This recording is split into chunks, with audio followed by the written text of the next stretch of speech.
Parliament amadi Rajya Sabhada Waqf Bill 2024 pass Toukhiba asi Islam lining chatpasingi mayoktani Home Minister amasung Prime Minister gi manglan adu Pudrita Mangjong chongba tagani haina Kanglaipak Minority Welfare Organization KMWO Manipur na thadorakpa cherol amana fongdorakli apunbagi saktam kaiba yaroi tungi mirol kansi haiba pandamda leiriba Manipur gi lup asina handak Parliament amadi Rajya Sabhada pass Toukhiba Waqf 2024 Amendment Bill asi Islam lining chatpasingi Tani haidaba ngamloi Home Minister amasung Prime Minister na Islam lining chawkhatnabagi mingda Waqf Board Amendment Bill 2025 asi pass tawraba matungda leibak asida leiriba furup kanglup khudingmak Hindu lining amada onthoknaba thorang tawrakpa asi Pudrita Mangjong chongba tagani atenba matamda Islam lining chatpasingi khallaga bill adu reject tawgadabani natrabadi leibak asigi Islam lining chatpasingna tumina yengduna leiba ngamlaktabadagi pendaba kholawga loinana khongjang kaya changsilakpa yai Furup amagi lining amabu atopa kanglup furup amagi miyoida luchingbo oihanduna atopa lining amada pusinabagi thorang tawrakpa haiba asi kwakna chamarak iruzarabasu urok tawna ngauthok haiba asi khangjinba fai hairi Islam lining chatpasingi chawkha thorangi damakta kathokraba lam amadi amuk hanna laushinba yadraba leibak asida Waqf Board ki lam ekar marfu mapan leibagi manungda Manipur yauna India gi oina Waqf Office kuntra lei hairiba office sing asi Waqf Central Bill amagi makhada chalaiduna lay office sing asida Muslim khaktana thabak tawgadabani loinana Islam gi oiba lining laishol fazana khanghairaba miyoi sing khaktana thabak tawduna lakli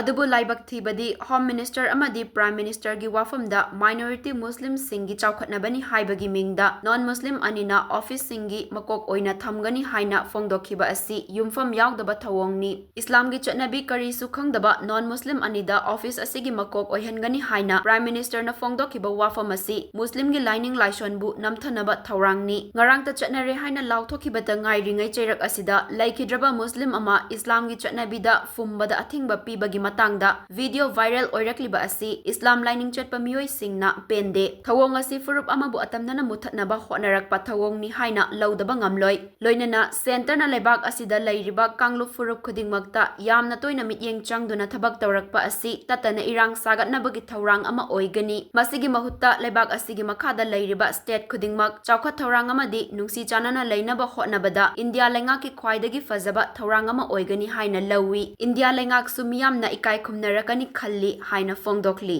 marak asida leiriba Waqf Board ki lam ekar marfu mapan amadi lengak ki lam natte masidi Islam lining chatpasingna Islam gi yaifanabagi damakta kathoktuna leiraba lamni kathoklaba lam asi kanagumba amatana amuk hanna lausinbagi haksu leite masi Islam gi chatnabini furup amagi lining chatnabi khangda miyoi singna magi apamba thabakta kusi rasi tawbadi Islam lining chatpasingna tumina yengduna leiba ngamloi Islam lining gi matangda kari su khangdaba non Muslim anina asengba Muslim gi rule chalaigadabani haiba asi ngaktaba ngamde India gi lengak na laurakliba warep asina leibak asigi Muslim taba state singda irang hauraknaba chebau pibani haidaba ngamloi Muslim oina poklabadi Muslim oina hingani haiba asi Islam lining chatpasingi achetpa firepni firep asi kanana su hongdokpa yaroidaba amani furup amagi nat chatnabi lining bu ngammi haibagi matagum kusi rasi tawduna semdok semjin tawba haiba asi tungda afaba oiroi hairi cherol asina makhata na hai Islam lining chatpasingna madrasa da changduna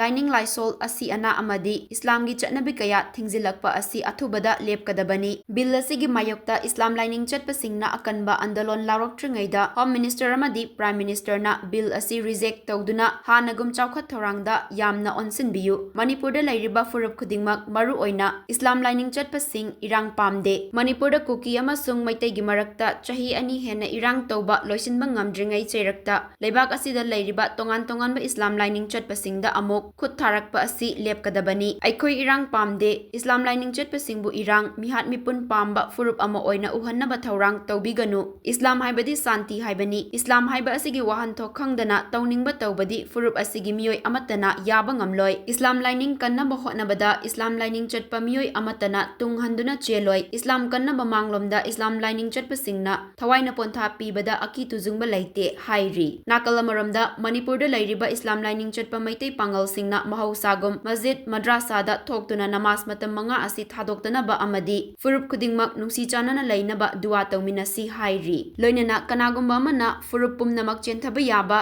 ꯏꯖꯠ ꯁꯣꯛꯄ ꯌꯥꯕ video photo ꯑꯃꯠꯇ upload ꯇꯧꯕꯤꯗꯅꯕ ꯏꯔꯩꯆꯥꯁꯤꯡꯗꯁꯨ appeal ꯇꯧꯔꯛꯂꯤ꯫ Manipur ꯀꯟꯕꯗ ꯀꯪꯂꯩꯆꯥ ꯄꯨꯝꯅꯃꯛꯅ ꯑꯃꯠꯇ ꯑꯣꯏꯅ ꯊꯧꯗꯥꯡ ꯂꯧꯃꯤꯟꯅꯕꯒ ꯂꯣꯏꯅꯅ ꯂꯩꯕꯥꯛ ꯑꯁꯤꯒꯤ ꯂꯨꯆꯤꯡꯕ ꯑꯃ ꯈꯟꯗꯨꯅ ꯍꯥꯟꯅꯒꯨꯝꯇꯪꯗꯨ ꯂꯩꯇꯥꯕ ꯆꯥꯎꯈꯠ ꯊꯧꯔꯥꯡꯗ ꯃꯥꯏ ꯑꯣꯟꯁꯤꯟꯕ ꯏꯔꯝꯗꯝ ꯀꯪꯂꯩꯄꯥꯛ ꯑꯃ ꯑꯣꯏꯍꯜꯂꯁꯤ ꯍꯥꯏꯅꯁꯨ ꯐꯣꯡꯗꯣꯔꯛꯂꯤ꯫